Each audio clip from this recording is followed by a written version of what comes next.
என்ன உனக்கு பிடிக்குது, எனக்கு உன்னால் கொடுக்க முடியும்னா கொடு, நீ கொடுக்குற அளவுக்கு வசதியாகிட்டு கொடு, நான் எவ்வளோ கொடுத்தாலும் வாங்கிப்பேன், எப்போவுமே வாங்கிப்பேன். நான் ஒரு பெரிய கோடீஸ்வரனால் கூட நீ கொடுக்குற 100 ரூபாய் எனக்கு விசேஷம்னா, எனக்கு ஒரு கடலை மிட்டாய் விசேஷம்தான். எனக்கு ஒரு கடலை மிட்டாய் வாங்கி கொடுத்தேன்னா கூட என்ன தான் விசேஷம்தான்.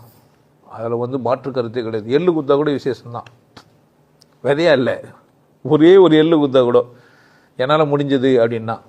திணையெல்லாம் சொல்லி வச்சுட்டு போயிடறாங்க செவியோகிக்கு. அதனால் இது 3 மட்டும் போதும்லாம் கிடையாது. வாழ்க்கையை நீ கொண்டாடுறது தான் போதுமானது. போதும்னு வாழு, இதை போதும்னு நினச்சிக்காத.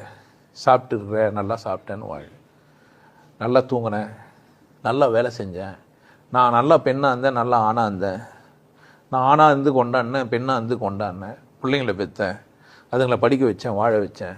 இந்த பூமியில் எனக்கு புள்ள வானா விட்டுட்டேன், தப்பு கிடையாது. எனக்கு கல்யாணம் வானான்னு வாழ்ந்தேன், தப்பு கிடையாது. எதுவாக இருந்தாலுமே உனக்கு நிறைவாக